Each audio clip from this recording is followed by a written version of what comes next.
easiest recipes for fall that are dessert.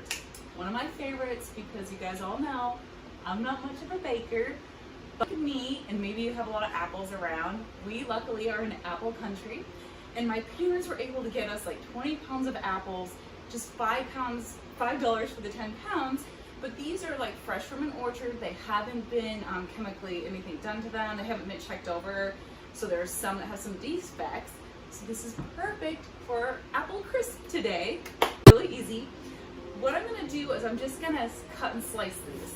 So when you're cutting them, you're just gonna, you can go like this. If you have one of the, you guys know how to be where you press down and cut your apple pieces, which we do sometimes, but they break.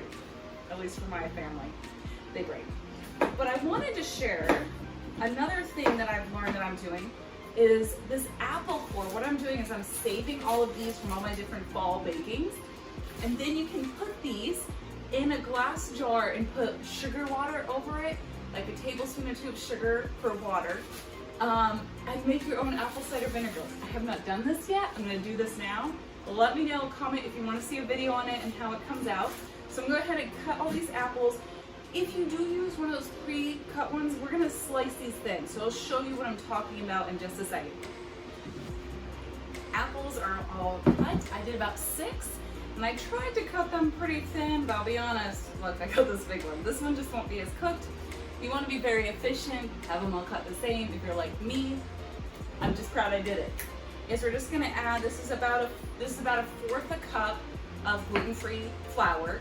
And then we're gonna do about a 1/4 a cup of brown sugar. Now I am using some of this monk fruit sweetener because I try to do as little straight up sugar as possible for my family, but we do use it. I just try to reduce it, and I found this and I was really excited because this is their sub for brown sugar. So I recommend brown sugar for something like this. It makes it more like caramelized deep flavor. Here, this is gonna make our filling have a little more body and texture to it instead of just being just apples and more juice. Because when these apples cook, they're gonna release juices which will mix more with the flour and sugar. And then we're gonna do a little bit of salt. I like the pink salt. It's got some trace minerals in there. Personally, I'm not afraid of salt. Salt is really good. The sodium and trace minerals help us electrolyte. I avoid regular table salt. I like to do ones with natural minerals.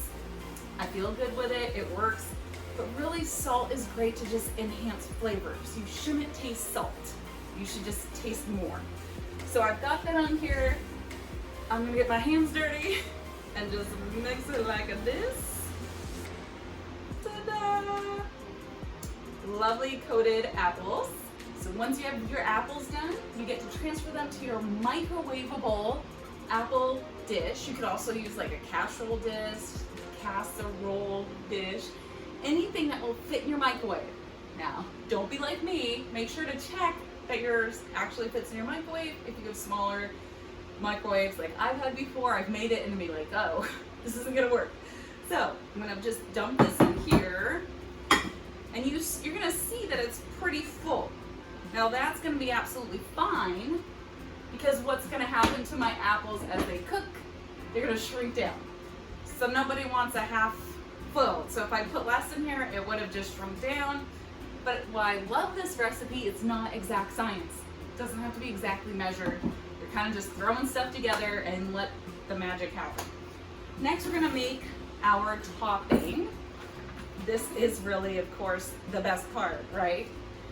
Now, this is not as important as like pastry or pie crust, which I'm still not a master at. If you have a great gluten-free pie recipe that is actually easy, let me know, because honestly, I use a pre-made crust. There's a local bakery in town, so I feel like I'm supporting a local lady in her business, and it's so much easier. I have no shame. But this will make it a really fun texture on top, and the crumble is my favorite part. I have gluten-free oats here, and I'm gonna add 3/4 a cup, so a 1/2 and a 1/4, my oats. And you want to get the certified gluten-free oats for my gluten-free people. My husband definitely reacts. He's even more sensitive, way more sensitive than I am. He definitely reacts to regular oats. So that's a big deal. And a lot of times, just an FYI, there's a lot of oat products out there that are really trendy right now. If you are gluten-free, you gotta look for that certified gluten-free oats label, or you could be glutening yourself. So I'm gonna add about 1/4 cup of the gluten-free flour. This is just gonna help make it all come together well. And then another 1/2 cup of our sugar, brown sugar on top. Totally use regular sugar if you want. This is a little more expensive, but to me, I really like it. It's better for my gut and my mood and my brain health. Sugar is not very great, but sometimes you splurge, no guilt in that. Okay, then we're gonna add in our cinnamon. So you could do a teaspoon. I'm gonna do more. Me and my daughter Ariel love our cinnamon. So I'm putting in pretty much a tablespoon of cinnamon. It just blew away. I'm so messy, you guys. Woo. Because the cinnamon, it just adds such a great flavor with apples, right? It's awesome. And with gluten-free cooking, flour's not giving me much of a taste. So I rely a lot more on the salt and the cinnamon and the vanilla and things like that. So here's our crumble. And then what we're gonna do is we're just gonna blend it all in with the cold butter. So the cold butter is not gonna melt in, it's gonna make it have more of a texture, a yummy texture. So this will take just a little bit to do. If you wanna use melted butter because it's faster, do it. No one's really gonna notice. Okay, my crumble's all done. It kind of looks like protein balls if you've ever done something like that. So then we're just gonna put it all over our apple crisp here. This is your topping, but again, this recipe, it doesn't have to be exact, friends. So throw that off your shoulders. Do not stress out about making things perfect. I mean, my heart here on this channel is to share recipes I actually make with my family. I don't have a lot of time. I have 3 kids. I've got a couple businesses I do, helping people with supplements, doing this channel, different things. I'm not gonna do the fancy recipes, and there's some amazing people who do.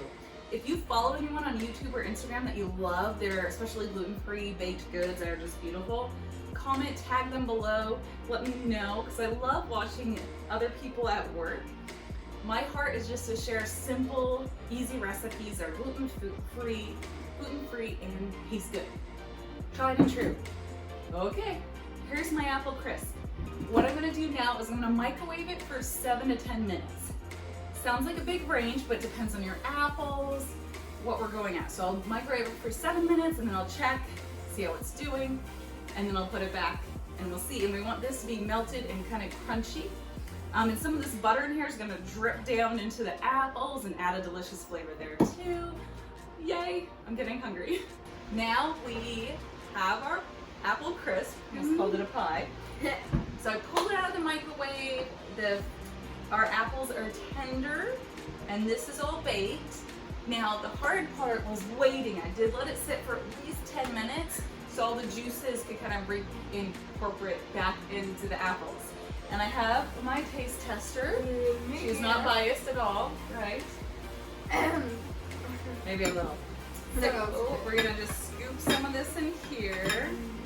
And she got all excited because I pulled out some ice cream, salted caramel, which is gonna be perfect with apples, right? Yeah. Nothing better than apples and caramel. So we're gonna do some scoops on there. You're gonna have to share some of this with Mom. So, okay. Thank you. I was also gonna say you can add some lemon to this before you bake it. I didn't have lemons. I wasn't gonna let that hold me back. Is it too hot? So put some of the ice cream on it.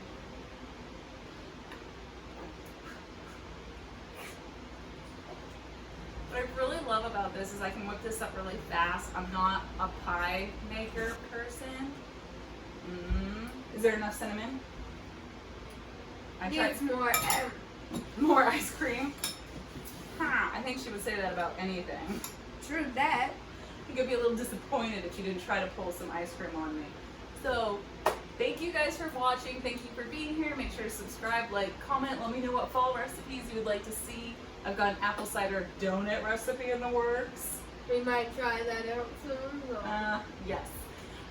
Thank you guys for watching, and I will put links below. And I really appreciate when you all click and buy through my links. We only get a small amount back, but it does pay off and helps support the channel and helps me take time for my family to help you guys and share, which I really love doing this. Thank you guys. I'm gonna take over this bowl now. Maybe.